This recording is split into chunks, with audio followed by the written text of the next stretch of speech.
Hello दोस्तों, आपका एक बार फिर स्वागत है 360 डिग्री जीएस विद अमन पर। आज की टॉपिक है धार्मिक स्वतंत्रता का अधिकार। पिछली वीडियो में हमने शोषण के विरुद्ध अधिकार आर्टिकल 23 और 24 पर चर्चा की थी। आज देखेंगे 25 से अनुच्छेद 28 तक। तो आइए देखते हैं कि आर्टिकल 25 क्या कहता है।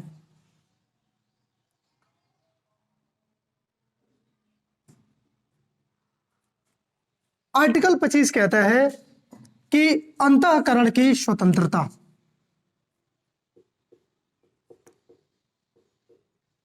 अंतःकरण की स्वतंत्रता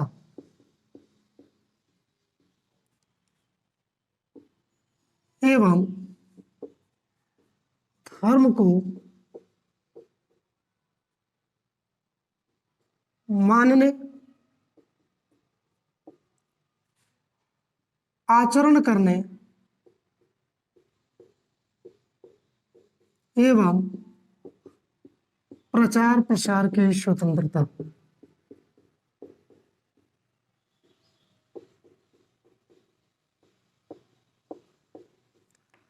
आर्टिकल 25 कहता है कि अंतःकरण की स्वतंत्रता एवं धर्म को मानने, आचरण करने एवं प्रचार प्रसार करने की स्वतंत्रता।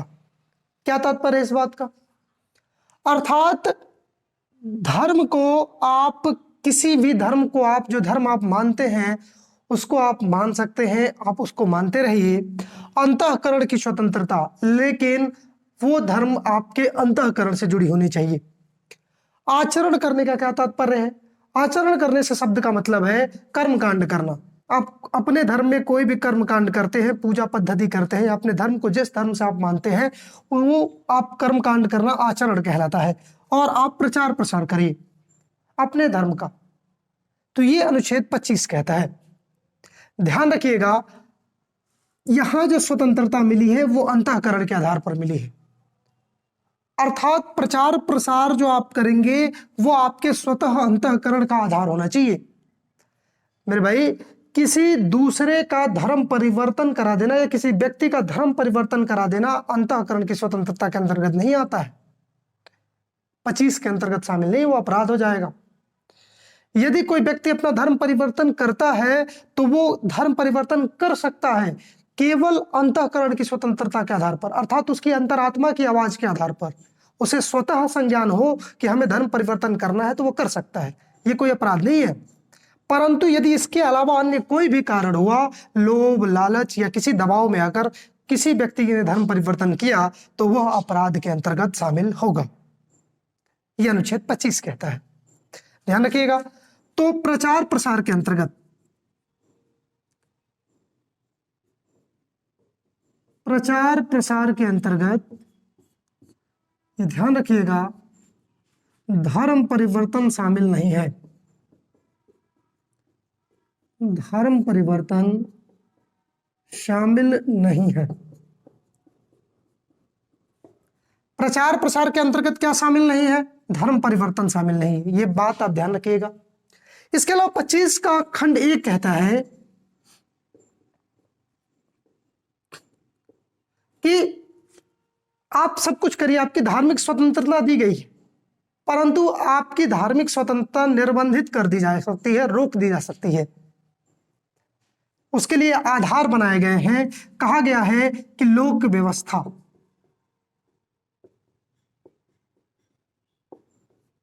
पब्लिक ऑर्डर,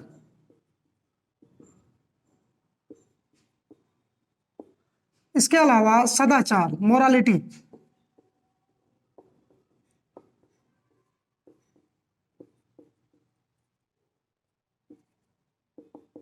मोरालिटी, और तीसरा कारण बताया गया है स्वास्थ्य यानी हेल्थ। 3 आधारों पर आपकी जो स्वतंत्रता है वो निर्बंधित कर दी जाएगी।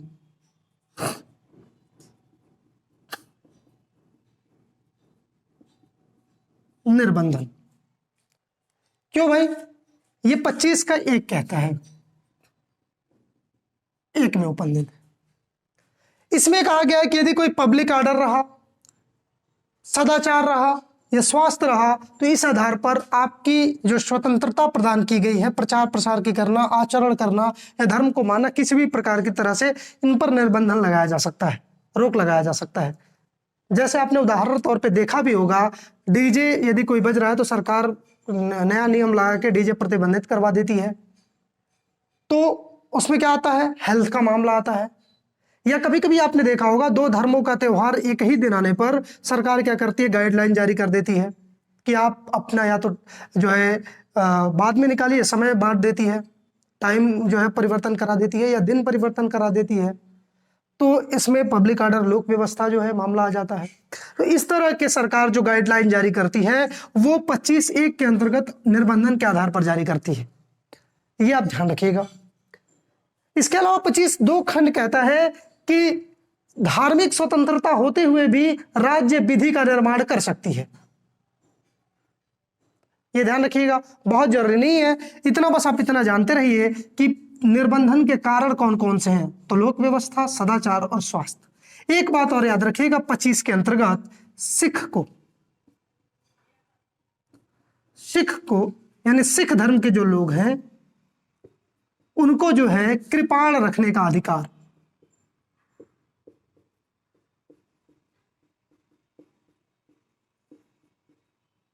कृपाण रखने का अधिकार अनुच्छेद 25 के अंतर्गत प्राप्त होता है।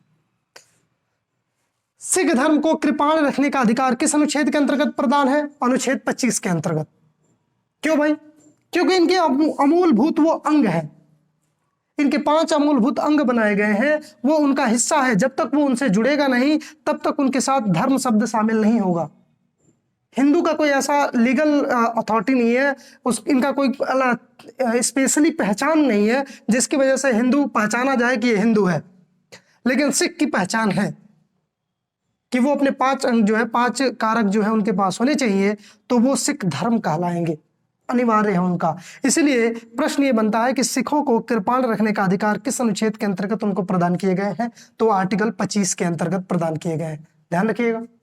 इसके अलावा जो है ये ध्यान रखिएगा कि आर्टिकल 25 पर जो है सरकार आपको निर्बंधन के लिए प्रतिबंधित बना सकती है और विधि का निर्माण जो है सरकार कर सकती है। ये विधि बनाने की शक्ति अनुच्छेद 25 के अंतर्गत इनको मिला हुआ है। और ये भी याद रखिएगा कि हिंदू शब्द के अंतर्गत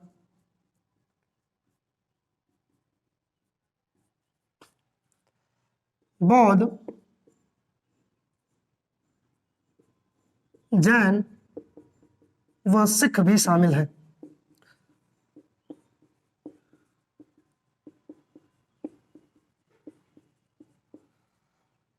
बौद्ध, जैन व सिख भी हिंदू शब्द के अंतर्गत शामिल हैं, यह भी प्रश्न बन चुका है। तो ये जो है आपके आर्टिकल 25 से बनने वाले प्रश्न थे, इनको ध्यान रखिएगा, ये महत्वपूर्ण है। आर्टिकल 26 कहता है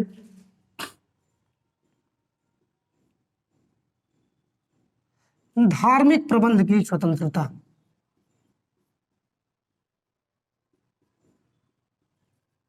धार्मिक प्रबंध की स्वतंत्रता, इसका क्या मतलब है?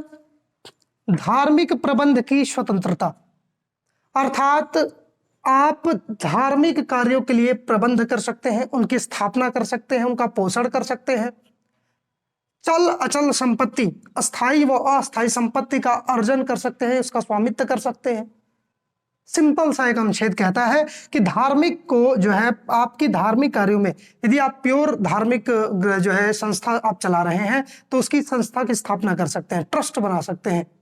आपने देखा होगा बक्स बोर्ड मुसलमानों के लिए, हिंदू के लिए कई भी ऐसी संस्थाएं स्थापित की जाती हैं। ये सब जो है प्रबंध आपके 26 के अंतर्गत प्रदान किए गए हैं। याद रखिएगा, इसमें भी वही आपके निर्बंधन दिए गए हैं जो अनुच्छेद 25 में, आप लिखिएगा इसको। इस अनुच्छेद में भी निर्बंधन जो बनाए गए हैं वो लोक व्यवस्था, सदाचार और स्वास्थ्य के अंतर्गत बनाए गए हैं। तो ये क्या कहता है? धार्मिक कार्यों का प्रबंधन, यानी आप स्थापना कर सकते हैं, धार्मिक जो है संस्थान स्थापना या ट्रस्ट कह सकते हैं, स्थापना एवं पोषण कर सकते हैं, कोई दिक्कत नहीं है। याद रखिएगा, कार्यों का प्रबंधन कर सकते हैं आप,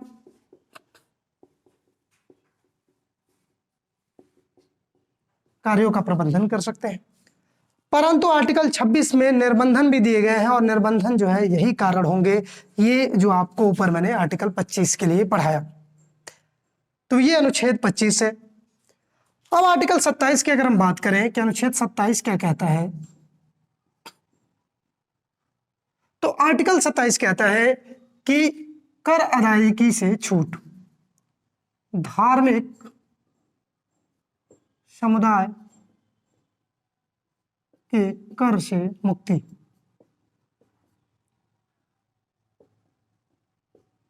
इसका क्या मतलब हुआ? ये कहता है कि धार्मिक समुदाय के कर से आजादी, यानी टैक्सेस फ्री कर दिए गए हैं धार्मिक मामलों में। सिंपल से उदाहरण देकर समझाता हूं, समझ में आ जाएगी, बाकी बहुत बवाल में नहीं फंसना है। ये कहता है कि राज्य सरकार आपसे धर्म के नाम पर टैक्स नहीं लेगी। जैसे हम लोग मध्यकालीन इतिहास में पढ़ते आ रहे हैं कि हिंदू धर्म जजिया कर दिया करता था धार्मिक संस्थानों में प्रवेश के लिए या दर्शन के लिए, उनसे जजिया कर वसूला जाता था। राज्य सरकार आज ऐसा नहीं कर सकती कि हिंदू को किसी धार्मिक संस्थान में जाने के लिए या कहीं पे दर्शन करने के लिए, कुछ भी जो है धार्मिक मामलों में सरकार आपसे धर्म के नाम पर टैक्स ले ले। तो धार्मिक कार्यों में टैक्स जो है लीगल नहीं होगा, धार्मिक मामलों में टैक्स जो है नहीं लगेगा, ये ध्यान रखिएगा एकदम बिल्कुल भी। ये अनुच्छेद 27 कहता है। इसके अलावा अगर हम बात करें, राज्य सरकार यदि चाहे तो फी ले सकती है। फी का मामला अलग है, इसे शुल्क कहते हैं। शुल्क वैलिड है लेकिन टैक्स वैलिड नहीं है। शुल्क और टैक्स में अंतर होता है, जमीन आसमान का अंतर है। शुल्क उसे कहते हैं जिसमें जो है सरकार आपको किसी कार्य के बदले विवरण की जानकारी दे। टैक्सेस में सरकार कभी भी लिए गए पैसे के जो है, जो आपको टैक्स सरकार ले रही है, ये सरकार कभी नहीं बताती है कि हम इस पैसे का उपयोग कहाँ करने जा रहे हैं। लेकिन फी में बताया जाता है कि जो हम आपसे फी ले रहे हैं उस फी का उपयोग हम कहाँ करेंगे।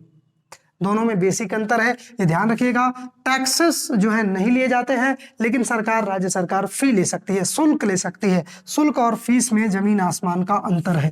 धार्मिक मामलों में जो है आपको किसी भी प्रकार से राज्य सरकार टैक्स नहीं ले सकती धर्म के नाम पर, ये ध्यान रखिएगा। यह अनुच्छेद 27 कहता है। इसके अलावा अगर हम बात करें दोस्त आर्टिकल 28 के बारे में, अनुच्छेद 28 ये कहता है कि राजकीय शिक्षण संस्थान में, राजकीय शिक्षण संस्थान में धार्मिक शिक्षा का निषेध। इसका क्या मतलब है भाई?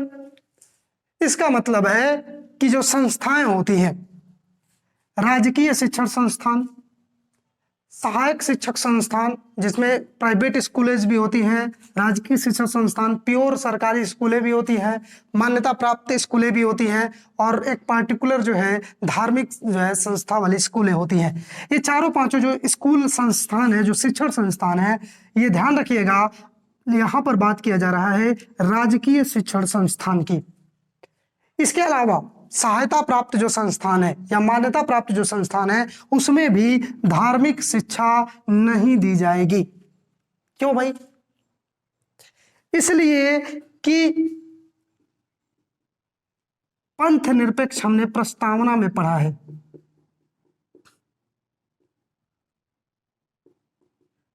पंथ निरपेक्ष 42वां अमेंडमेंट एक्ट करके जोड़ा गया प्रियम्बल अर्थात प्रस्तावना में, और कहा गया कि जो है समाजवादी, पंथ निरपेक्ष और अखंडता, ये तीन अमूल्य शब्द क्या किए गए, जोड़े गए प्रस्तावना में।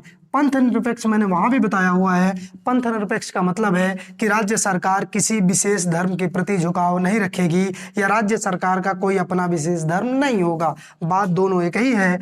तो इसका यहाँ उल्लंघन हो जाएगा यदि राजकीय शिक्षण संस्थान में किसी एक विशेष वर्ग की शिक्षा दीक्षा दी जाने लगी तो दूसरे वर्ग के प्रति भेदभाव हो जाएगा। तो पंथ निरपेक्ष शब्द याद रखिए, ये जो है रोकता है और ये जो है लागू नहीं होता है। इसे सार्वभौमवाद में, सार्वभौमवाद 1994 में आया था। एलआईसी से पहले, एलआईसी वाद से पहले सार्वभौमवाद 1994 में, इसमें क्या कर दिया गया, पंथ निरपेक्ष को मूल ढांचे में शामिल कर दिया गया। यह मूल ढांचे के अंतर्गत है, अर्थात इसमें आप परिवर्तन नहीं कर सकते। तो ये ध्यान रखिएगा, राजकीय शिक्षण संस्थान में धार्मिक शिक्षा नहीं दी जाएगी, परंतु यदि वहाँ के स्टूडेंट चाहते हैं कि हमें धार्मिक शिक्षा ले लेंगे तो उनकी सहमति से उनको शिक्षा दी जा सकती है। यहाँ पर कुछ बंधन शर्तें रखी गई हैं, वहाँ के राजकीय शिक्षण संस्थान से इजाज़त लेनी पड़ेगी, तब जाके आप शिक्षा दे सकते हैं। परंतु यदि मामला जो है धार्मिक संस्थान है, पहले से ही धार्मिक संस्थान है, अब आप कहिए आप मदरसा बनाए हैं तो मदरसा में शिक्षा दे सकते हैं। हिंदू धर्म की कोई ऐसी संस्थान है जहाँ शिक्षा दी जाती है तो वहाँ भी आप शिक्षा दे सकते हैं। तो धार्मिक संस्थान में शिक्षा दी जा सकती है, ये इसका उल्लंघन नहीं होगा, ये ध्यान रखिएगा। ये अनुच्छेद 28 कहता है। तो ये सब जो है आर्टिकल 25, 26, 27 और 28 आपके एग्जाम में आते हैं प्रश्न। सिंपल सी एक प्रोसेस थी, धार्मिक स्वतंत्रता का अधिकार, ये आप इनको समझ लीजिए और इनका स्क्रीनशॉट लेकर जो है कॉपी में नोट्स तैयार कर लीजिए। धन्यवाद।